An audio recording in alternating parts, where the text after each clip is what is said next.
Chairman মেম্বারের কাছে বহুত দরখাস্ত করছি। বাঙ্গায় দুইজন শিশু মারা গেছে। আমরা কৃষকের অনেক ক্ষয়ক্ষতি হয়েছে, তারা কোনো গুরুত্ব দেয় না। এরপরে পানি উন্নয়ন বোর্ডে কাম দিল, দেওয়ার পরে তারা 1 মাসের ভিতরে তারা কাম কমপ্লিট হবে। আমরা কমপ্লেন করলাম, আমরা কমপ্লেন তারা মানে না। এখন আমরা এবার গাড়ি লিয়ে যাওয়া আবার বহুত এক সমস্যা, সাইকেলও যায় না, বাইসাইকেলও যায় না, সাইকেল লিয়ে যাওয়া লাগে খান্দ করে। এটা কোনো সমস্যা হইলো না। এই এলাকার মানুষ, একলা মানুষ বাড়াইনি বহুত সমস্যা হয়।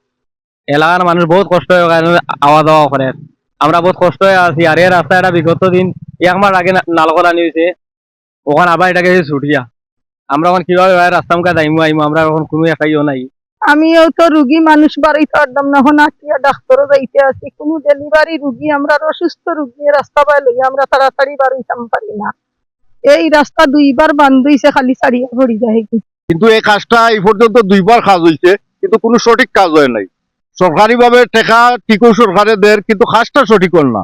এই কাজের কারণে দেখেন এলাকায় বন্যা ওর, এলাকায় ক্ষতিগ্রস্ত যারা কৃষক আছে তারা ক্ষতিগ্রস্ত ওর। তারা গুরুত্ব দিছে না। এর বাদে যাই হোক, খাম আইছে এখানে আওয়ার পরে 1 মাস হয়েছে না, 1 মাসের ভিতরে হলতা তারা শেষ করলেইছে। আর এই পানি আওয়ার কারণে 2জন বাচ্চা মারা গেছে। আমরা কইলাম আস্তা এলাকা কইছি যে বানটা ওনারা বা আরো মাটি দিয়ে বার অবস্থা হতো, তারা দিছে না। আমরা তো আর কিছু করার নাই, তাহলে আমরা কথা মানছি না, মানেন না। তখন তারা কয় না, হয়ে গেছে হয়ে গেছে। ওখানে সমস্যা হচ্ছে, ওখানে মানে নদীর ভিতরে, নদী একদম নদীর কাছে বাঁধ বানাইছে তো। আপনার এটা বর্ষাকালে বানাইছে, ঠিক আছে। তোমার জিও ব্যাগ টিউ ব্যাগ ওখান থেকে বালি উঠাইছে, ঠিক আছে, প্রচন্ড পরিমাণ ধসে গেছে জায়গাটা, ঠিক আছে।